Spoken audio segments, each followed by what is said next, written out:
La semana pasada, si ustedes recuerdan que lo hicimos en línea por la cuestión de las cenizas, pero la semana pasada busqué, con la ayuda del Señor, animarte a recordar, simplemente a recordar que aun cuando obtengamos un no como respuesta del Señor a nuestras oraciones, orar nunca es en vano. A pesar de que recibamos del Señor un no, orar no es en vano, no es infructuoso, no es pérdida de tiempo, no es tiempo perdido o echado ahí a la basura porque de todos modos Dios no me contestó. Y traté de animarte en el Señor de que ninguna oración, absolutamente ninguna oración cae en tierra ni es desperdiciada debido a que hay promesas del Señor para que pidamos, para que busquemos, para que llamemos. Y el Señor nos dice, a través de una analogía que se encuentra en Mateo capítulo 7, lo cual les invito a ir, nos dice a través de una analogía cómo se conduce nuestro Padre Celestial en cuanto a nuestras oraciones. Y el Señor habla en esta porción de Mateo capítulo 7, no lo vamos a leer completo, sino solamente el versículo 11, una analogía que nos puede permitir ver cómo es que actúa el Señor cuando nos da un sí o cuando nos da un no en nuestras oraciones. Mateo 7:11 dice así, ¿me acompaña? Pues si vosotros, siendo malos, sabéis dar buenas dádivas a vuestros hijos, ¿cuánto más vuestro Padre que está en los cielos dará buenas cosas a los que le pidan? En esta analogía, entonces, dice que el Señor, nuestro Padre Celestial que está en los cielos, ¿qué dice al final del versículo 11? ¿Qué dice? Dice, ¿cuánto más vuestro Padre que está en los cielos? ¿Qué dice ahí?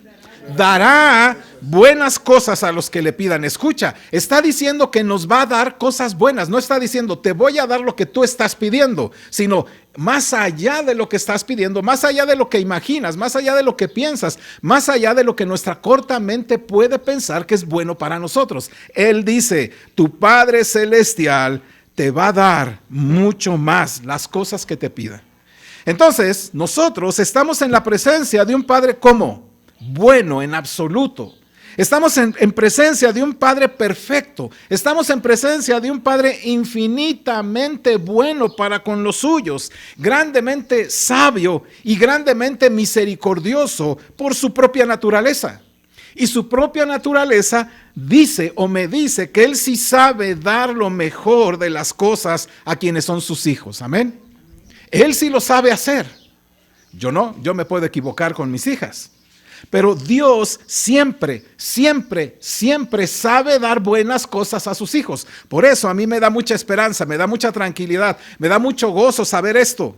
Si tú eres malo como padre y sabes dar buenas dádivas a tus hijos, ¿cuánto? Y escucha la expresión, ¿cuánto más vuestro Padre que está en los cielos dará? Escuche la palabrita, dará. No dice, pues a la mejor, no, Él dice que siempre, siempre a nuestras oraciones Él da, ¿qué cosa? Cosas o dará buenas cosas a los que le pidan. Nuestro Padre entonces promete siempre, absolutamente siempre, darnos buenas cosas. Amén. ¿Eso no te hace sentir contento? ¿Eso no te hace sentir también gozoso? Que tu Padre Celestial ha prometido siempre darte buenas cosas. Por eso es que cuando a veces dice Dios no, no significa que mi oración cayó en tierra. Significa que Él me va a bendecir por sobre más de lo que yo estaba pidiendo. Quizá no sea el sentido que yo deseaba, pero Él me va a dar lo que yo necesito y sabe Él que yo necesito. Porque nuestro Padre Santo sí sabe, vuelvo a repetir, lo que tú y yo necesitamos en particular como familias, como iglesia. Sí lo sabe. Pero también sabe lo que es bueno para ti, para mí, para tu familia, para tu iglesia. Por lo tanto, mi amado hermano, toda oración contestada y no contestada nos va a sumergir en la gracia de Dios. Nos va a sumergir en su gracia y nos va a abrir una puerta maravillosa a una infinidad de bendiciones que Él de todos modos nos va a proveer y que nos está dando y nos dará a todos aquellos que piden, buscan y llaman. Amén. Usamos dos ejemplos para afirmar lo que yo estaba diciendo. Dos ejemplos, uno de ellos era Job y el otro era Abraham. Gracias, Carlos. Al final del libro de Job, estoy solamente recopilando, Job después de haber acusado a Dios de muchas formas, de haber dicho cosas que no eran ciertas con respecto a Dios, usted léalo y usted va a ver que hay cosas que Job dice que no son verdad con respecto a Dios. Pero al final, cuando Dios viene y se le aparece y le dice, a ver, ahora tú me vas a contestar, y Dios le empieza a decir, al final Job termina diciendo y reconociendo que él había estado hablando sin entendimiento, cosas que no comprendía. Pero ahora, una vez que en toda esa cuestión, ahora puede ver la mano de Dios, y entonces ahora él puede decir que conoce mejor a Dios. Él dice que él, en el silencio de Dios para su vida, buscando respuestas a la razón por la cual él sufría y cuál era el problema, si él era considerado justo, y en la realidad Dios le está mostrando algo. Salió mucho más bendecido Job. ¿Por qué? Porque en todo el libro te das cuenta que Job, a pesar de ser un hombre justo y demás, había en él una cierta cuestión de decir, yo soy justo y no he hecho nada malo. Y Dios le dice es que en el fondo también hay un problema, algo de orgullo. Y Dios lo pone en su lugar. Pero cuando Dios se pone frente a él y lo confronta, entonces en Job 42, y por favor va ahí al texto, Job entonces ha pasado todo este proceso, ha oído a Dios, ha visto cómo Dios actúa y Dios cómo le dice que hace. Entonces Job inmediatamente dice, yo hablaba palabras que no comprendía, yo estaba diciendo cosas simplemente que están fuera de mi entendimiento. Pero el versículo 5 dice lo siguiente, capítulo 42, ¿me ayuda? ¿Qué dice? De oídas te había oído, mas ahora mis ojos te ven. ¿Notan? Antes te conocía de una forma, y a través de estos procesos donde tú no viniste a decirme cuál era la razón, entonces es que yo te conozco más ahora.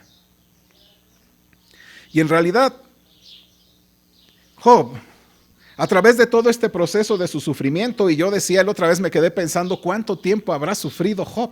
Cualquiera diría, nosotros unos cuantos meses, pero yo creo que sufrió por lo menos un año con esa cuestión de enfermedad. Imagínese usted una enfermedad tremenda de un año. Algunos sufren más, ¿verdad?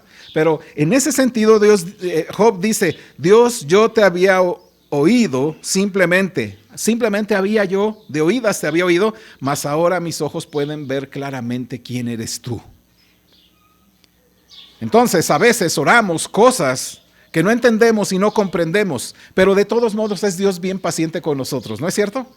¿Cuánto paciente ha sido Dios contigo, incluso en tus oraciones más osadas, y que después ya piensas a los años y dices, ay Dios, de veras cómo pude haber yo pedido esto? Pero Dios dice, no hay problema, porque finalmente todas las circunstancias por las que has pasado, quizá, ¿verdad?, para ti han sido complicadas y difíciles, pero entonces me has conocido más. ¿Cuántos pueden decir, sí, es cierto? A través de las circunstancias yo he aprendido a amar al Señor más, a conocerle más, a depender más de Él, a buscarlo más, aunque no hayas recibido aquello que Dios te da, pero eso ha sido bueno para ti. Amén. Así que Dios sabe dar cosas buenas a sus hijos. Y el segundo ejemplo que usamos fue el ejemplo de Abraham. ¿Recuerdan? Abraham, cuando viene Dios a él y le dice que lo iba a hacer padre de naciones, que ya su esposa no se llamaría así sino así, y que él también cambió de nombre, entonces ahí orando, Abraham pensó en sí mismo, bueno, ya un hombre de tantos años de edad puede todavía tener un hijo, y su esposa todavía gozarse, ¿verdad?, de tener un hijo. Y entonces ora y le dice al Señor, ¿sabes qué, Señor?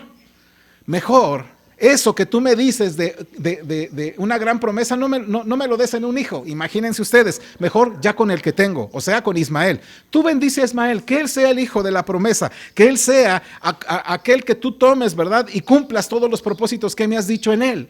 Tú hazlo en él. Era su oración. ¿Y Dios qué le dijo? Le dijo, no, cállate, y porque yo voy a hacer lo que quiero. Dios fue paciente con él. Pero Dios le dio un no, pero promete bendecir a su hijo. Y bueno, Ismael, de él salieron 12 príncipes y se convirtió en una nación enormemente grande. Dios, de todos modos, en su no, Abraham, de todos modos, le dio bendición a su hijo. Así que Dios, mi amado hermano, sí sabe lo que necesitamos, y por eso dice que nuestro Padre Celestial sí sabe las cosas que necesitamos, y Él nos va a dar esas cosas que son buenas para nosotros.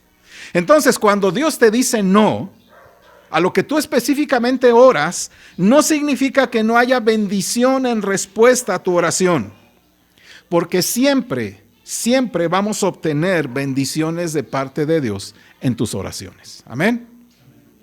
Así que mi amado hermano, esto es fabuloso para nosotros porque lo que el Señor nos invita es que sigas orando, ¿no? Tú sigue orando, ¿cuál es el problema? Aquella parábola de la viuda nos muestra precisamente esta verdad. Aquella viuda insistió y empezó a insistir y aquel juez le hizo justicia. Y el Señor dice, yo no soy como ese juez, porque yo sí puedo hacer aquello que es benéfico para sus hijos. Así que pídele al Señor. Simplemente es cuestión de que pidamos.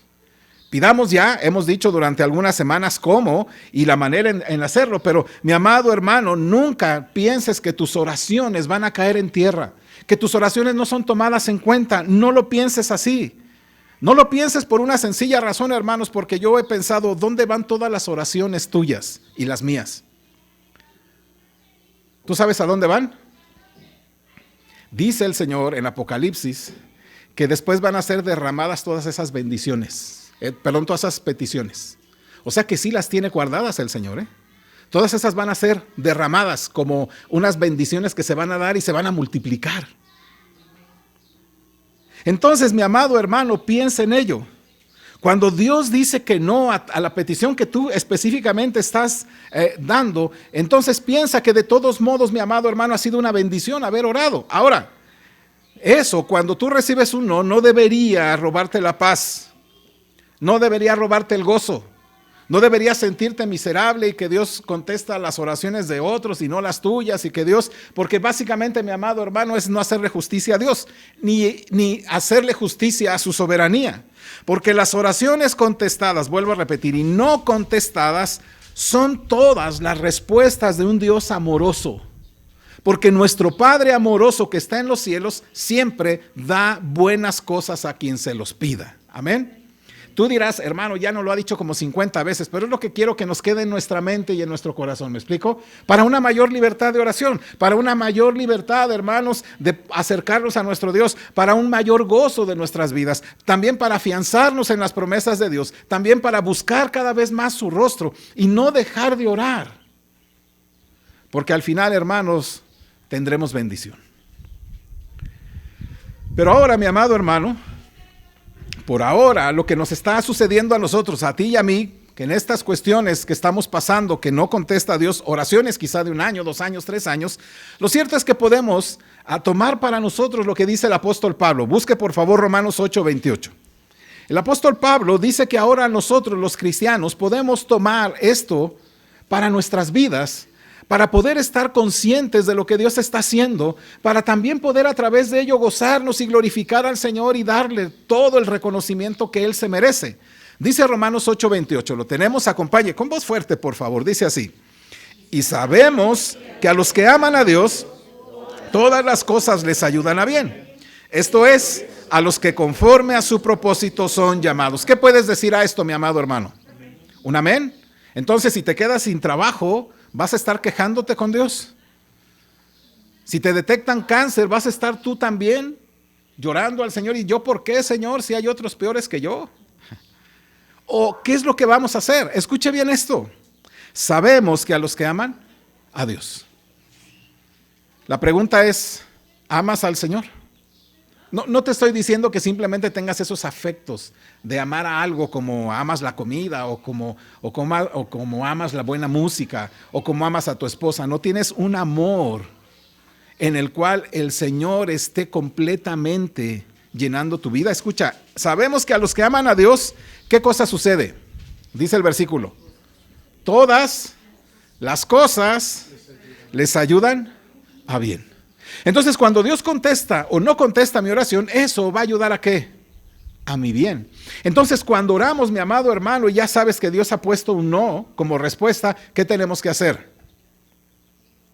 Agradecer por el bien y los bienes que nos ha dado a través de la oración. Así que agradece, mi amado hermano, este tiempo largo o corto de espera. Mientras oras, mi amado hermano, agradece también al Señor porque Dios te está mostrando, te está enseñando, te está haciéndole conocer más, te está haciendo que tú lo puedas mirar a Él como el único suficiente para ti, como cantábamos hace rato, como tu Jehová Jireh, Agradécele al Señor que a pesar de todo este tiempo que has orado 1 año, 2 años, 3 años, 1 mes, 2 meses, no sé, en todo el tiempo Dios te ha venido proveyendo de su bondad, de su misericordia, de su sustento, de su gracia, de su poder para que tú lo sigas conociendo, ¿o no? ¿Esto vale la pena? ¿Frente a lo que no has recibido? Claro que sí. Sí vale la pena porque nos unimos más al Señor en conocimiento, nos unimos más al Señor en lo que Él es y al mismo tiempo, mi amado hermano, vemos aquello que deseábamos como algo no tan importante como el deseo de que Cristo sea, como dice el apóstol, formado en nosotros. Así que agradece. Sí, yo sé que es doloroso y que sé que es un tiempo muy, muy, muy doloroso para algunos. Pero finalmente debemos reconocer que también ha sido un tiempo fructífero, ¿o no? La oración no contestada, o que ha tardado. Porque has descubierto que Dios es quien controla absolutamente todas las cosas. Que no podemos hacer que Dios haga. No podemos torcerle la mano al Señor. No podemos tenerlo a nuestro contentillo y decir, ahora hacemos. Porque el Dios soberano sabe perfectamente qué es lo que necesitas. Entonces, Hebreos 4:15, donde quizá en este proceso doloroso, en el cual ha pasado tiempo, donde no has encontrado respuesta a tus oraciones, seguramente has descubierto que solo Él es el fuerte, Él solamente es el único suficiente y que no se aparta de ti y que Él está ahí presente. Hebreos 4:15 dice lo siguiente, ¿me acompaña juntos? Porque no tenemos un sumo sacerdote que no pueda compadecerse de nuestras debilidades, sino uno que fue tentado en todo según nuestra semejanza, pero sin pecado. El Dios nuestro Señor Jesucristo, sabe perfectamente acompañar a los suyos en estos procesos dolorosos, aun cuando recibamos un no como respuesta. Escucha, tenemos un sumo sacerdote que sí se compadece de nuestras debilidades. ¿No te parece eso maravilloso? Él que fue tentado en todo según nuestra semejanza, pero sin pecado. De tal manera, mi amado hermano, que en este proceso largo o corto, en esa espera o en ese no, Dios, nuestro Señor Jesucristo, ha permanecido fiel para contigo y no te ha dejado. ¿No es verdad o sí? De hecho, mi amado hermano, Él ha escuchado cada oración. Él ha escuchado cada clamor.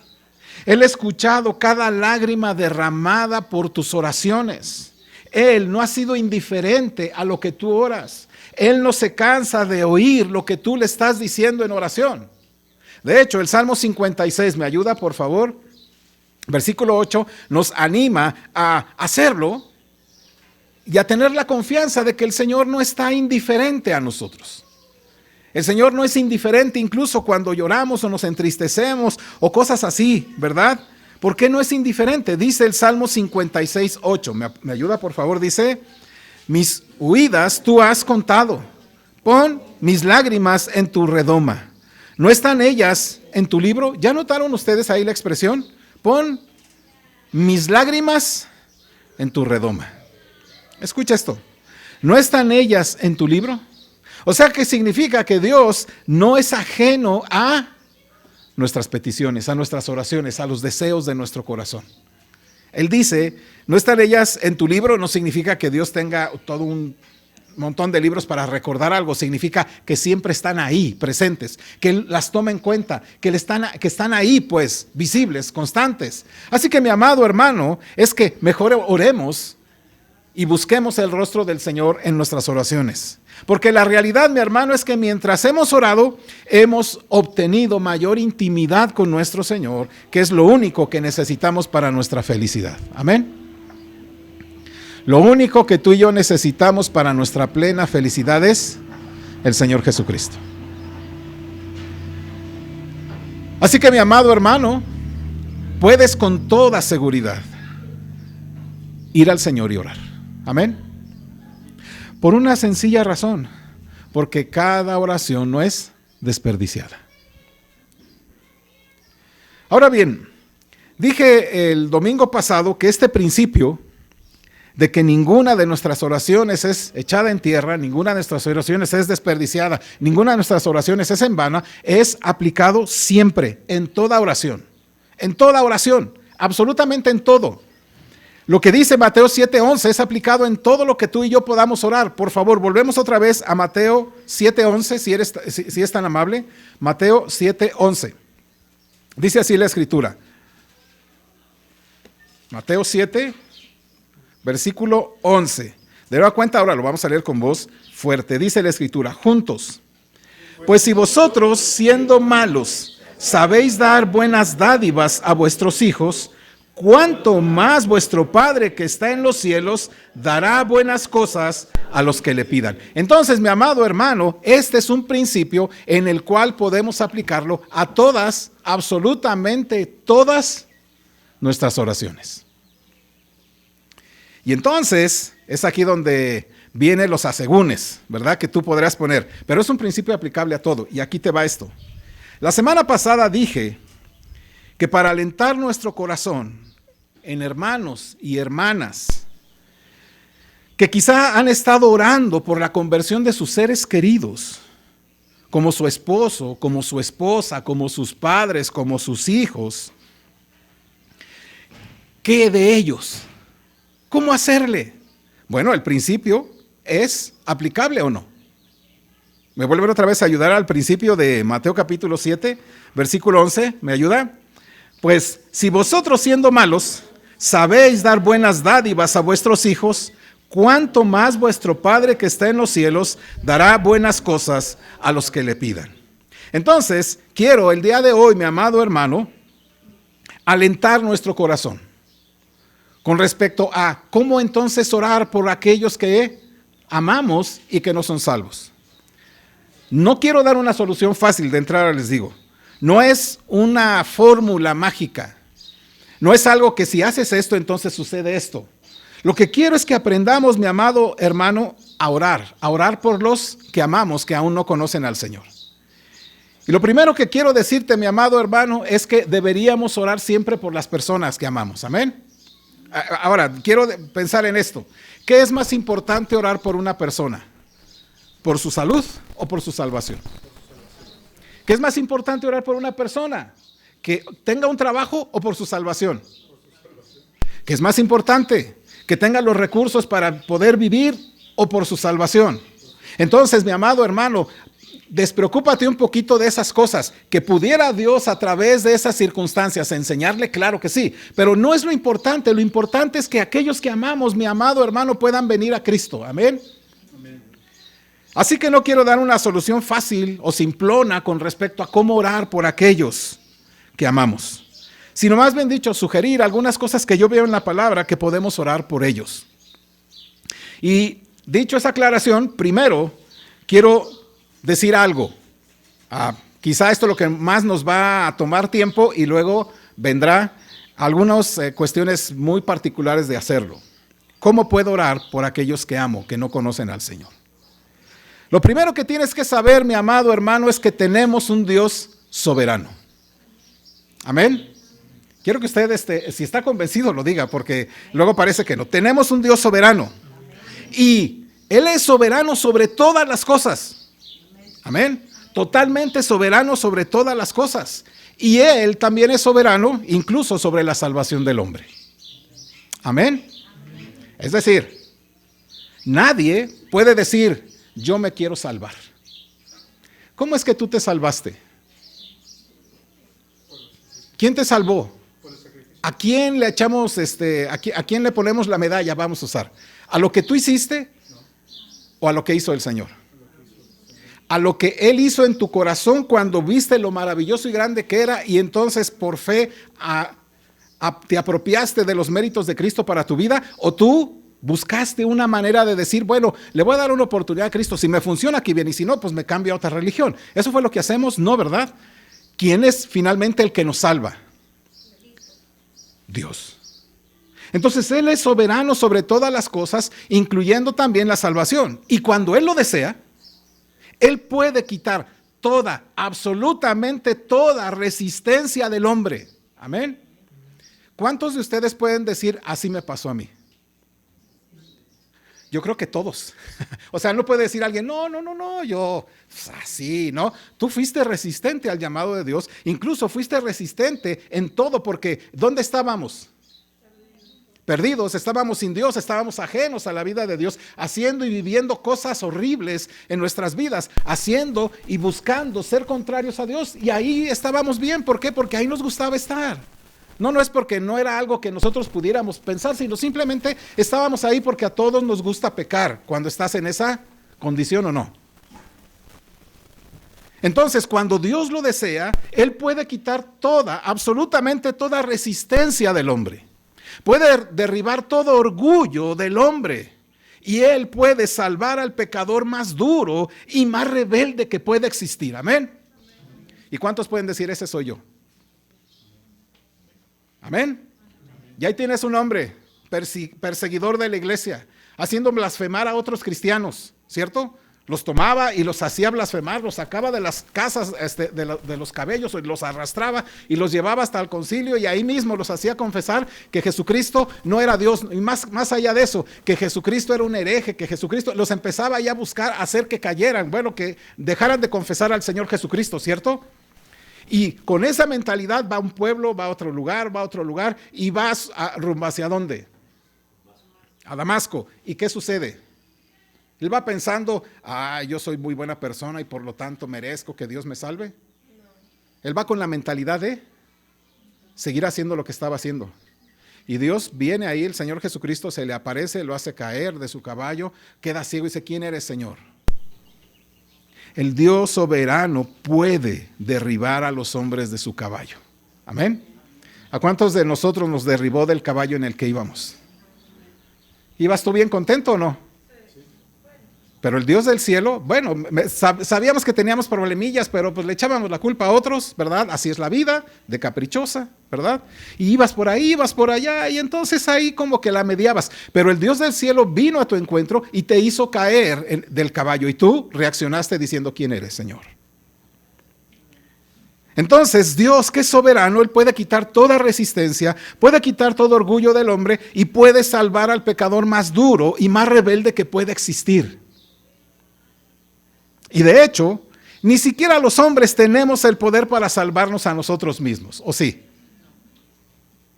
Ni siquiera por nuestros propios medios, ni siquiera por nuestras propias fuerzas. No tenemos ningún valor para poder nosotros salvarnos. Los hombres no tienen el poder para salvarse a sí mismos por sus propios medios y por sus propias fuerzas, ni tienen ningún poder sobre la voluntad de Dios, ¿o sí? Ni tampoco podemos nosotros transformar vidas ni salvar a nadie, sino solamente nuestro Dios soberano. Amén. Es decir, nunca pienses, jovencita, que estás aquí, o hermano soltero, ¿verdad? Que digas, pues le voy a hablar a fulano de tal para que se salve, ¿no? Yo la voy a hacer cristiana, ¿no? O sea, o lo voy a hacer cristiano, esa es la mentira más vil que hay. Nosotros no podemos salvar ni cambiar corazones, ¿o sí?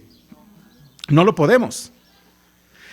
Solamente hasta que nacemos de nuevo, hasta que nosotros nacemos de nuevo, todos los seres humanos están como espiritualmente muertos, espiritualmente ciegos. Vaya, por favor, 2 de Corintios 4:4. Y mire, usted va a notar esta verdad del Evangelio. 2 Corintios 4:4. El apóstol Pablo ahí hablando dice así. Lo tiene. 2 de Corintios 4:4. Ayúdeme. Dice, en los cuales el Dios de este siglo cegó el entendimiento de los incrédulos para que no les resplandezca la luz del evangelio de la gloria de Cristo, el cual es la imagen de Dios. ¿Escucha cómo dice ya el texto? ¿Ya notaron? El cual el Dios de este siglo, ¿qué hace? ¿Cega qué cosa? El entendimiento de quiénes. Escucha, ciega el entendimiento de los incrédulos, lo cual significa que a los que creen no están en esa ceguera. Escucha, en los cuales el Dios de este siglo cegó el entendimiento de los incrédulos. ¿Para qué? ¿Para qué dice ahí? Para que no les resplandezca la luz del evangelio de la gloria de Cristo, el cual es la imagen de Dios. Esta es la condición de los hombres. Están ciegos ante el evangelio. Viendo, no ven, ¿cierto? Pudiendo ver cosas maravillosas, pudiendo ver cosas extraordinarias de la palabra de Dios, simplemente no las ven, no las pueden mirar. Pero además de ciegos, están en sus corazones endurecidos. Hay un corazón endurecido en ellos. Busca Efesios 4:18. Están endurecidos de su comprensión sobre quién es Dios y lo que hace Dios. Solamente conocen, pues obviamente, algunas cosas de Dios, de las que Dios ha querido manifestarse en la creación. Pero en su corazón están endurecidos. Y esa es también una situación, no solamente ciegos, sino endurecidos en el corazón. ¿Me ayuda Efesios 4:18? Dice ahí la escritura. Teniendo el entendimiento entenebrecido, ajenos a la vida de Dios, por la ignorancia que en ellos hay, por la dureza de su corazón. Escuche, tienen el entendimiento entenebrecido. ¿Eso entenebrecido qué significará? En tinieblas. Escuche, ajenos a la vida de Dios, por la ignorancia que en ellos hay. Y escuche esto, ¿por qué están entenebrecidos y por qué están en esa ignorancia? Porque aquí en su corazón, ¿cómo están? Hay una dureza de corazón. Hay una dureza de corazón. Y observa o no, ¿el mundo es así? ¿Su corazón es duro frente a Dios? No, ¿cuál Dios? ¿Cuál Dios? O sea, no, esa es casualidad, o sea, de que el popos es la naturaleza, ¿no? Nuestra madre naturaleza. Dicen, yo no conozco a esa señora, ¿verdad? Pero yo sé que la naturaleza es creación de Dios. Y cuando dice que explota el popo, no es que los procesos de las placas tectónicas, ¿verdad? Y los mantos ahí abajo hacen que entonces la fusión de aquí y ahí nos lo explican. Y qué bueno que nos lo expliquen. Pero, mi amado hermano, Dios sabe a qué horas va a ser una explosión ahí. Él es soberano, ¿cierto? Job dice que él sabe directamente dónde va a caer el rayo y le dice al rayo, ahí cae. No puede caer 1 centímetro más ni 1 centímetro menos, ahí cae.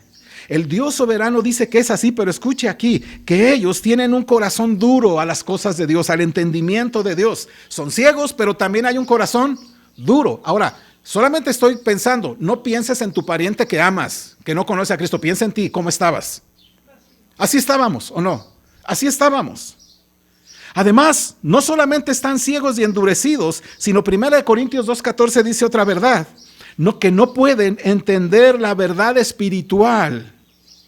No pueden entender la verdad espiritual. Tú les puedes hablar de la palabra, ellos no pueden entenderla, simplemente no lo pueden hacer. ¿Por qué? 1 Corintios 2:14, ¿me acompañan? Dice ahí, ¿lo tiene? Vamos a leerlo fuerte. Pero el hombre natural no percibe las cosas que son del Espíritu de Dios, porque para él son locura y no las puede entender, porque se han de discernir espiritualmente. Entonces nos encontramos con ciegos en la oscuridad. ¿Qué más? Con dureza en el corazón y luego no comprenden la verdad de la palabra. Les puedes dar una Biblia y no la van a entender. Les puedes hablar de las cosas maravillosas de Dios y no las pueden. Van a decir, ay, están bien locos, o sea, ¿cómo crees? O sea, ay, mamá, puede decir tu hijo, ¿verdad? Ay, mamá, puro Dios y Dios y Dios. Parece que comes y cenas Dios, o sea, no, mamá, eso ya es de viejitos, ¿no? Que vayan a la iglesia los viejitos, ¿no? Esas cosas, ¿cómo crees así, no? Empiezan a querer, ¿por qué? Porque aún después de todo, sus ojos, su entendimiento y todo lo demás, no pueden comprender para ellos todo lo que dice Dios, la Escritura, y todo lo que tú confieses con tu boca acerca de Dios es locura. ¿Así estábamos tú y yo? ¿Cuántos estábamos tú y yo así? Simplemente ajenos. Bueno, y no solamente eso, también estábamos en una perpetua, voy a usar la palabrita, pero una constante rebeldía a Dios. Escuche, Romanos 8:7 dice, por cuanto los designios de la carne son enemistad contra Dios. Escuche, los designios de la carne son enemistad contra Dios. Todo lo que tú antes de Cristo pensabas y veías, y aún aquellas cosas que pensabas que eran lo más sublime, lo más agradable, todos esos designios derivados de una vida pecadora, todas esas eran enemistades o enemistad contra Dios. Entonces significa que Dios era nuestro enemigo. Nosotros éramos enemigos jurados de Dios. 8:7 dice, por cuanto los designios de la carne son enemistad contra Dios, porque no se sujetan a la ley de Dios, ni tampoco pueden. Los hombres entonces son hombres en la oscuridad, ciegos, con corazones endurecidos, ajenos a la vida de Dios, pensando que las cosas de Dios es locura y además al mismo tiempo enemigos de Dios. Así estábamos. Así estábamos. Tú no puedes decir, bueno, es que yo no tanto. Yo era ayudante de ahí del sacerdote, ¿no? ¿Y eso qué? En Efesios 2:1 dice que nosotros estábamos muertos en nuestros delitos y pecados. Lo cual significa que también ellos están muertos en sus delitos y pecados. Entonces, ¿me ayuda a recordar cuál es la condición? En oscuridad, ciegos, dureza de corazón, pensando que las cosas de Dios son locura, enemigos de Dios, ¿qué más? Muertos en sus delitos y pecados. Y además, Romanos 8:8 dice esto, que los que viven según la carne no pueden agradar a Dios. Esta es la condición del hombre. Esta es la condición en la que vivíamos. Notas que todas estas características es lo que así vive y así vivíamos tú y yo. ¿A quién le interesaba a Dios? ¿Quién buscaba a Dios por sus propios medios? ¿Quién andaba buscando decir, yo quiero ser salvo, yo me voy a salvar a sí mismo, Dios no te necesito? Y de hecho es el tenor del humanismo, ¿cierto? El humanismo ahora, el humanismo ateo tiene toda esa vertiente de decir, nosotros somos los únicos que podemos salvarnos a nosotros mismos y salvemos a la naturaleza y salvemos a los animales y salvemos a nosotros de tal cosa. Y nos decimos que nosotros nos podemos salvar, pero la realidad es esta, que no importa todas las cosas que hagas, finalmente seguirás siendo un enemigo de Dios. Seguirás estando en la oscuridad, seguirás siendo sordo, con un corazón endurecido, ajenos a las cosas de Dios, pensando que las cosas de Dios son locuras, en rebeldía, muertos en tu delito y pecado, y además sin agradar a Dios. Nunca lo vas a agradar. Y esa, vuelvo a repetir, es la condición de todos los hombres. Y usted dirá, hermano, ¿y cómo oro por ellos? ¿No? Pero quiero decirte esto. Esa es la condición de todos los hombres frente a Dios. Y en esa condición que hemos descrito, todas las personas, absolutamente todas las personas son responsables ante Dios. Amén. Todas ellas son responsables ante Dios. Todos están sujetos a juicio delante de Dios por la ceguera en la que están, por la oscuridad en la que se encuentran, en la esclavitud en la que viven, en las enemistades que conducen su vida frente a Dios, en la vida que no le agrada a Dios.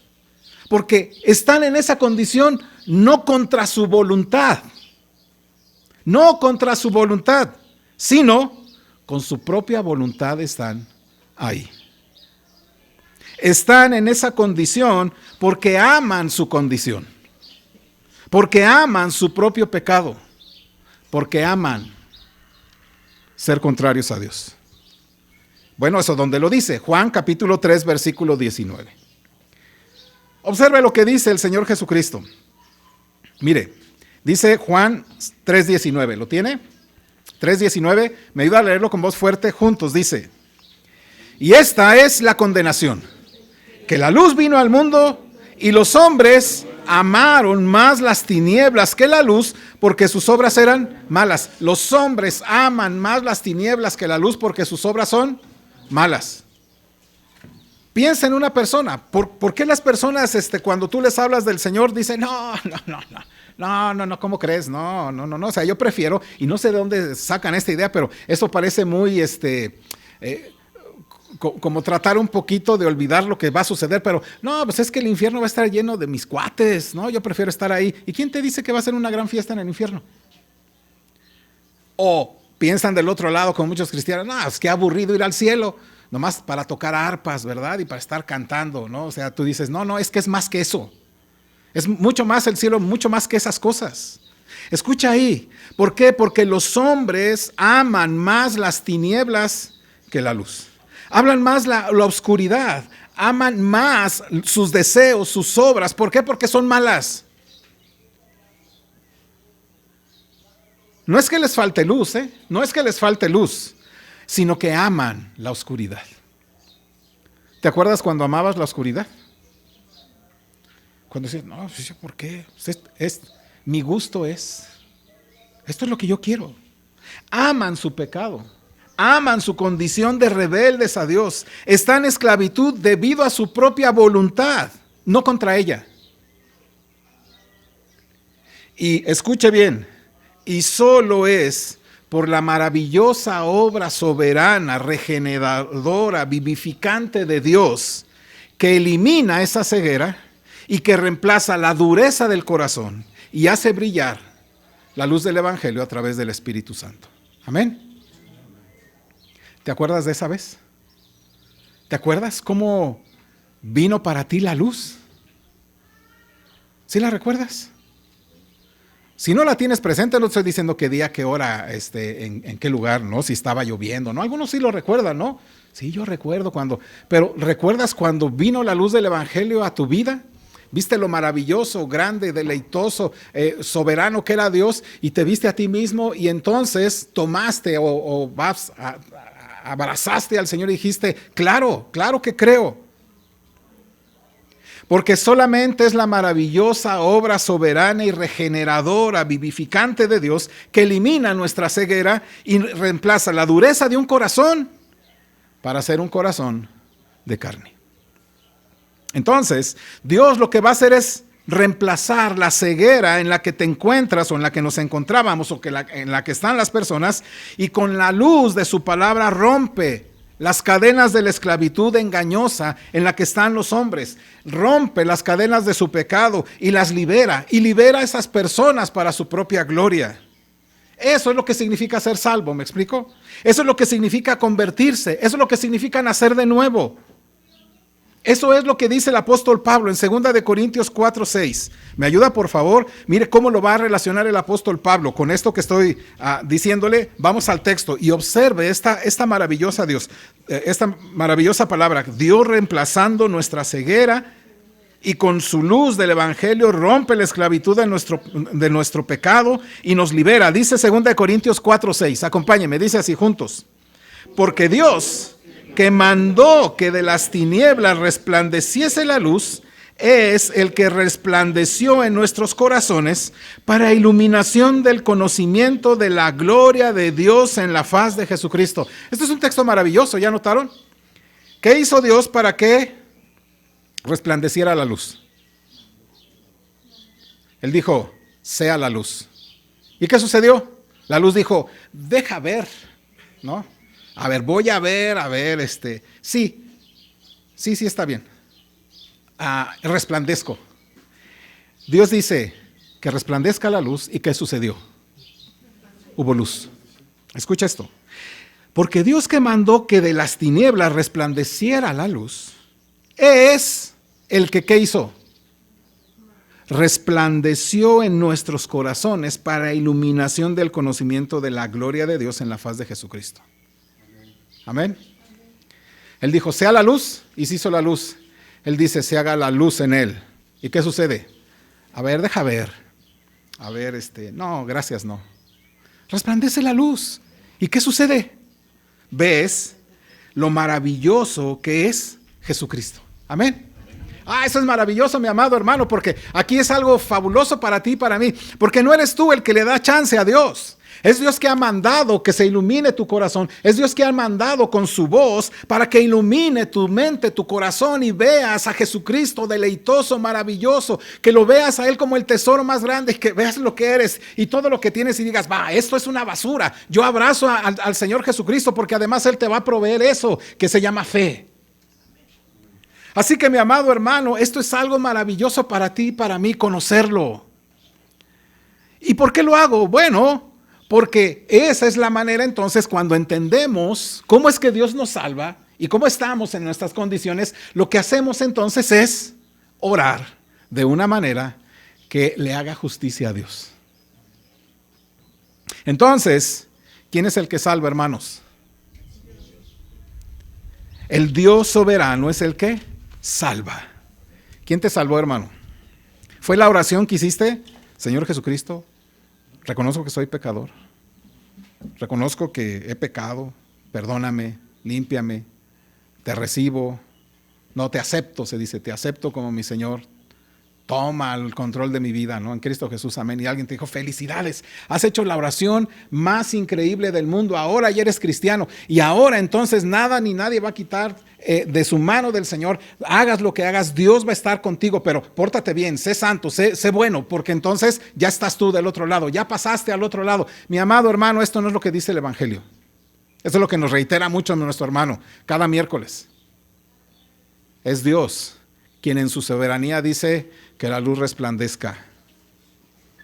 Que la luz resplandezca en Él. Que la luz resplandezca en Él. Que la luz resplandezca en Él. Y esto, mi amado hermano, a mí me da un gozo y un ver maravilloso a Dios, que digo, ¿cómo se fijó en mí? ¿Ya me explico? ¿Cómo puede un Dios así fijarse en mí? Y que haya dicho que la luz resplandezca en Ignacio. Si lo que merecía yo era la muerte. Entonces, mi amado hermano, Dios nos da vida. Dios es el soberano que salva. Dios da vida. Nos hace nacer de nuevo. Y te hace nacer cuando viene la luz del Evangelio. Es que te hace nacer para que tú veas el valor infinito que es Jesucristo. Y para que reacciones, escucha, para que tú reacciones a través de la fe que Él mismo te va a proveer. Para abrazar a Jesucristo como tu único tesoro. Y despreciar todo lo que está a tu lado. Incluso tu propia vida. Entonces, mi amado hermano, tú pensarás, a ver, hermano, y entonces, ¿qué de los que no se han salvado? Ese es quizá lo que ahorita me estás preguntando, ¿no? ¿Cierto? Que es la pregunta del millón. Pero escucha esto. Esto que te estoy diciendo significa una esperanza maravillosa para todos.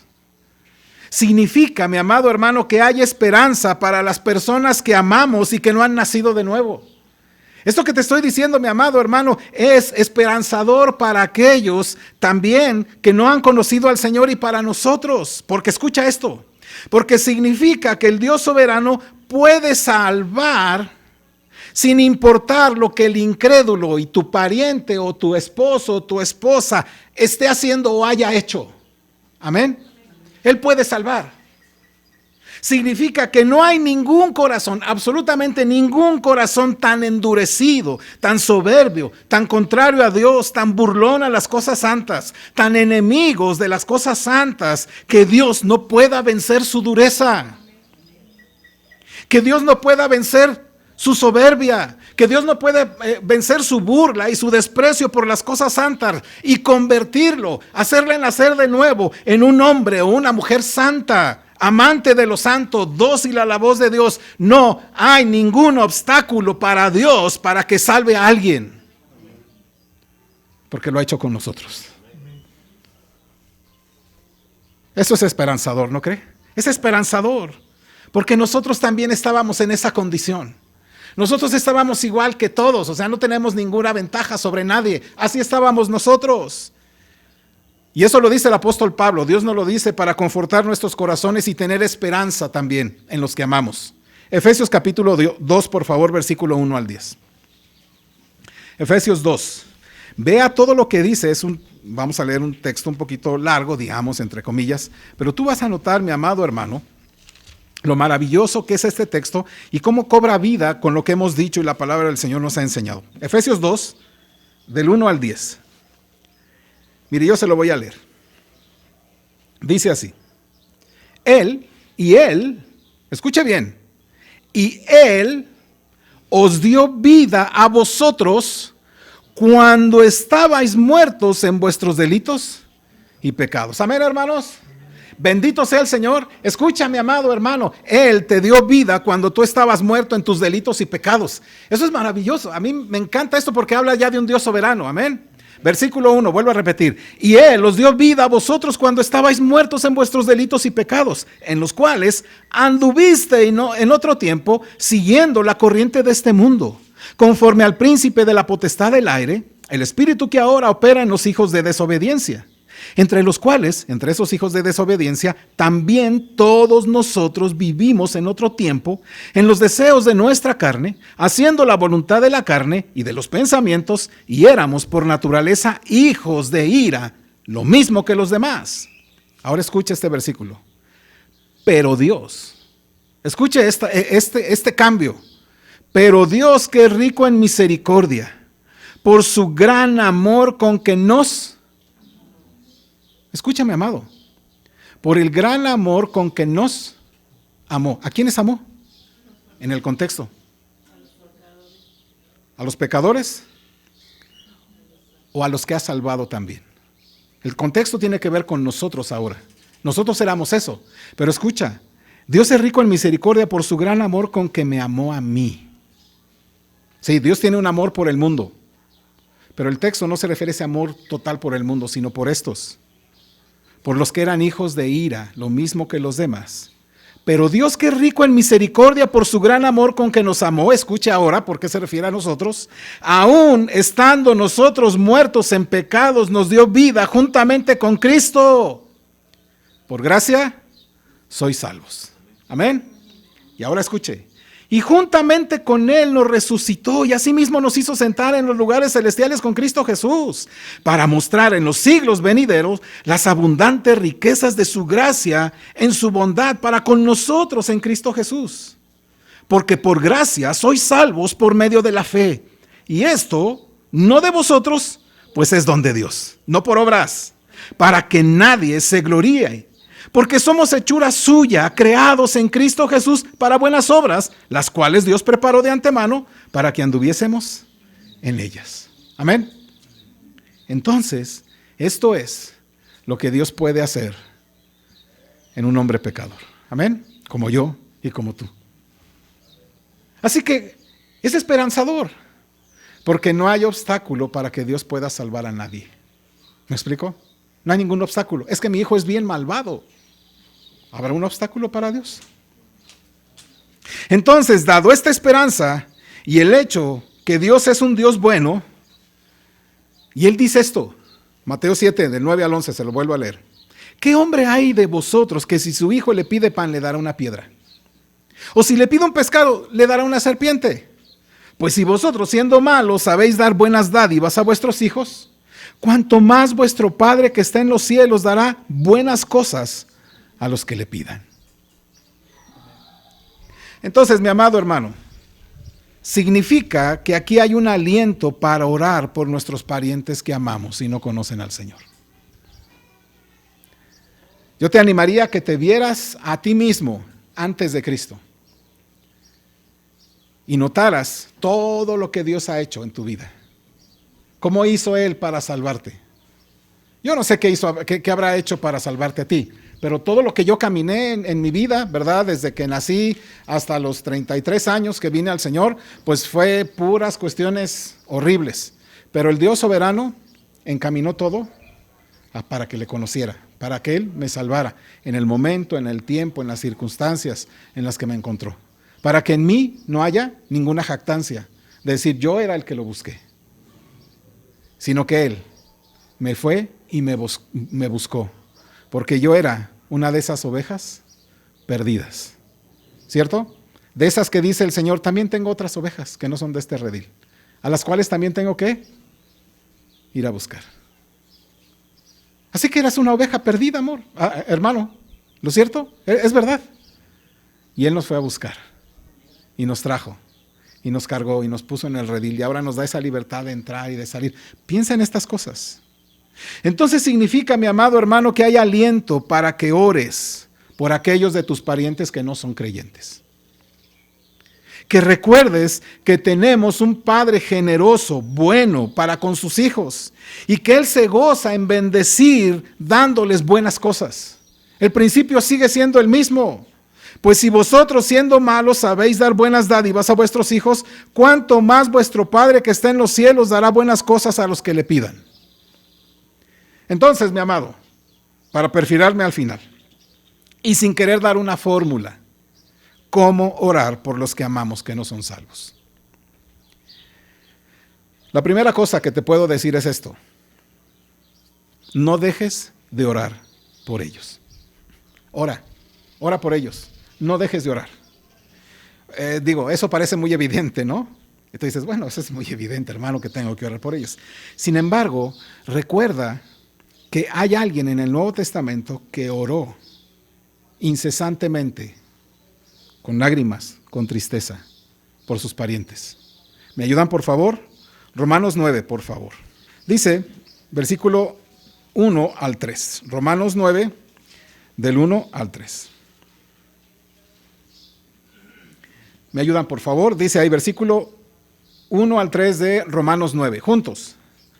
Verdad digo en Cristo, no miento, y mi conciencia me da testimonio en el Espíritu Santo, que tengo gran tristeza y continuo dolor en mi corazón, porque deseara yo mismo ser anatema, separado de Cristo, por amor a mis hermanos, los que son mis parientes según la carne. Escuche bien lo que dice el apóstol Pablo aquí. Pablo dice que él no está mintiendo en lo que dice. Es más, nos dice, tan es así que el mismo Espíritu Santo me da testimonio de esto. Escuche ahora versículo 2, y que creo es lo que deberíamos en nuestra mente cada vez que oramos por los nuestros. Escucha esto, que tengo gran tristeza. ¿Y qué cosa? Continuo dolor. Eso es sano. ¿Me explico?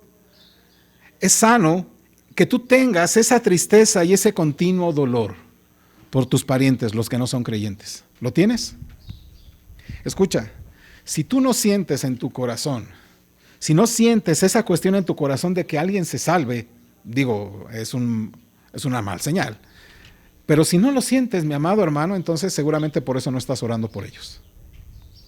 Pero la cuestión es aquí, el apóstol Pablo dice correctamente para él mismo, tengo gran tristeza. ¿Es así la manera en que ves a tu incrédulo? Pues voy a llamarlo así. ¿Es así como ves a tu hijo, a tu esposo, a tus padres, a tus primos, a tus hermanos, a quien sea que ames y digas, yo siento gran tristeza que él no sea de Cristo, yo siento gran tristeza que él no sea cristiano, yo siento gran tristeza que él no se ha rendido al Señor? ¿Sientes esa tristeza? Pues entonces el apóstol Pablo dice, haz como yo hago. Ora, sigue orando, no importa, porque el Dios soberano sabrá qué hacer, pero tú ora. Y la segunda cosa que dice el apóstol, no solamente es que tiene gran tristeza, sino también un continuo dolor. ¿Y te duele que tus hijos vivan como viven o que tus padres vivan como viven? ¿Lejos de Cristo? Mi amado hermano, la vida más miserable es estar fuera de Cristo, amén. Es lo más miserable que puedas tener, aunque tengas riquezas, aunque tengas eso. Pero es miserable porque al final de cuentas, mi amado hermano, te encuentras sin nada. Pero el apóstol es bien claro. Tengo gran tristeza y continuo dolor en mi corazón. Y para alentarte, el mismo Señor Jesucristo, en los tiempos de su carne, tuvo hermanos incrédulos. ¿Te habías puesto a pensar en eso? Tan incrédulos que le decían, pues si eres hijo, si eres lo que dices que eres, manifiéstate al mundo, hombre, ya órale, ¿no? El mismo Señor Jesucristo en sus tiempos, aquí en su tiempo de carne, tuvo hermanos incrédulos. Pablo dice, tengo gran tristeza y dolor en mi corazón. Escuche por qué, versículo 3. Porque desearía yo mismo ser anatema, separado de Cristo, por amor a mis hermanos, los que son mis parientes según la carne. Dice que tiene gran tristeza y dolor en su corazón porque sus hermanos en la carne están separados de Cristo, porque están pereciendo, están yendo a la condenación. Aquí hay algo interesante porque el apóstol Pablo habla en términos generales de la nación de Israel. Pero la palabra que utiliza él dice, porque desearías yo mismo ser anatema, separado de Cristo por amor a mis hermanos. Y dice ahí, los que son mis parientes según la carne, que son israelitas. ¿Ya notaron? Él dice, Israel, mis parientes.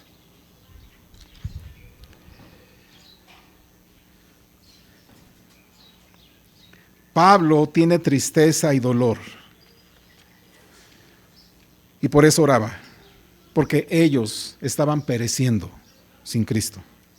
Pero además también oraba porque Pablo no estaba resignado a que estuvieran perdidos. ¿Me explico? Él no dice, bueno, pues como Dios es soberano, pues que a mí qué me importa. Él no está pensando en eso. ¿Me explico? Él no está pensando, pues ya los que no, pues ya esos ya que para qué oro por ellos. No, él no está pensando en eso, hermano, y no pienses en eso.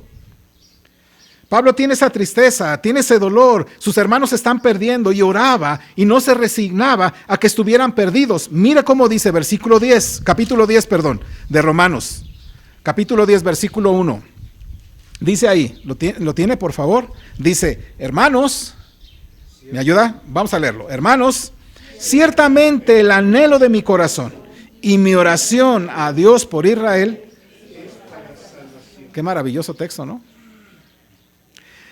Pablo no se resigna a decir, bueno, pues los que han de ser salvos, que sean salvos, y los que no, pues ¿para qué oramos por ellos? ¿Sí me explico? Él no está en eso, no es simple en eso. Él dice, ciertamente el anhelo de mi corazón. Mi anhelo es que mi nación, que Israel, sea salva. ¿Ese es tu anhelo? ¿Esa es la oración que haces? Que el anhelo de mi corazón y mi oración es por mi Padre para salvación. El anhelo de mi corazón y lloro y estoy así en tristeza y en dolor porque mi anhelo en mi corazón es orando a Dios. Dios, por favor, que mi padre, que mi madre sean salvos. Estas son las oraciones a las cuales deberíamos dirigir. ¿Me explico? Esto es lo que deberías tomar porque estas son promesas de Dios, mi amado hermano, para orar. No para que la gente se convierta, sino para ti, para que tú las tomes para orar. La solución más fácil es decir, pues cree tú y tu casa, y cree en el Señor Jesucristo y tú y tu casa serán salvos. Pero la realidad es que aquí bien podemos decir, bueno, esa fue una promesa ¿para quién? Para el carcelero. ¿Es para mí? No, yo la voy a tomar y voy a decir así. Bueno, peléala si quieres, pero ten en cuenta esto. Y Pablo dice, es mi anhelo. ¿Tienes un corazón anhelante para que los que amas se salven? ¿Y estás orando a Dios? Así que creo que el apóstol Pablo tuvo una oración constante, una oración continua, una oración como aquella viuda, ¿no? Persistente, diciendo, Señor, salva a mis hermanos en Israel. Conviértelos en mis hermanos en la fe. ¿No te gustaría decirle a tu madre hermana en la fe? ¿No te gustaría decirle a tu hijo hermano en la fe? ¿No te gustaría decirle a tu esposa hermano en la fe? Ese debería ser, mi amado hermano, nuestra oración. Dios, yo quiero que tú también hables y traigas a mi hermano, a mi madre, a mi esposo, a mi abuela, para que ellos también sean mis hermanos en Cristo. Esa sería una buena forma de orar, mi amado. Hazlo. Así que no dejes de orar. Ora. Segundo, ¿qué hacer? Convierte esas promesas de Dios en oraciones. Convierte promesas de Dios en oraciones. Y te digo algunas, por ejemplo, rápidamente te digo algunas. Me quiero poner en contexto. El Señor Jesucristo, cuando está en la última cena, toma una copa y da gracias a Dios. Y dice, esta copa es la copa de Él, ¿recuerda alguien? Nuevo pacto en mi sangre. Ese nuevo pacto es un pacto que se había profetizado ¿desde cuándo? ¿Recuerdan? Desde el profeta Ezequiel. Bueno, lo que dice Ezequiel y lo que hizo el Señor Jesucristo es el nuevo pacto. ¿Me explico? ¿En qué consistía ese nuevo pacto? ¿Va? ¿Sí recuerdan? No. Yo sé que se nos hace difícil recordar esas cosas, pero el Señor Jesucristo está diciendo, este pacto está en mi sangre. ¿Recuerdan que dijo el Señor? ¿Qué pacto? Ese pacto que se había profetizado en Ezequiel. Busque capítulo 11 y ahí lo vamos a ver, mi amado hermano. Y entonces lo que vamos a hacer es, en este nuevo pacto que es de nuestro Señor Jesucristo y con eso que fue profetizado, podemos tomar esas promesas para nosotros y orar así por aquellos que amamos, que son incrédulos. Ezequiel capítulo 11, por favor. Ezequiel capítulo 11, versículo 19 al 21. ¿Lo tiene? Ezequiel 11, 19 al 21. Recuerde, este es la profecía sobre el nuevo pacto que sería puesto en Jesucristo. Así que tienen la conexión directa, vamos, ¿no? Dice Ezequiel capítulo 11, versículo 19 al 21. Ayúdeme, por favor. Y les daré un corazón y un espíritu nuevo pondré dentro de ellos. Y quitaré el corazón de piedra de en medio de su carne, y les daré un corazón de carne, para que anden en mis ordenanzas y guarden mis decretos y los cumplan, y me sean por pueblo, y yo sea a ellos por Dios. Esto es lo que el Señor Jesucristo dijo que sería el nuevo pacto en su sangre. Es decir, Dios dándonos un corazón, un espíritu nuevo dentro de ellos, quitarles el corazón de piedra del medio de su carne, darles un corazón de carne para que anden en sus ordenanzas, guarden sus decretos, los cumplan, sean por pueblo y que Él sea su Dios. Así que mi amado hermano, ¿por qué no tomar esta porción, hacerla tuya y orar por los que amas? Ora y dile, Señor, en tu misericordia, en la sangre que tú compraste, en la sangre tuya que me compró a mí a través del Señor Jesucristo.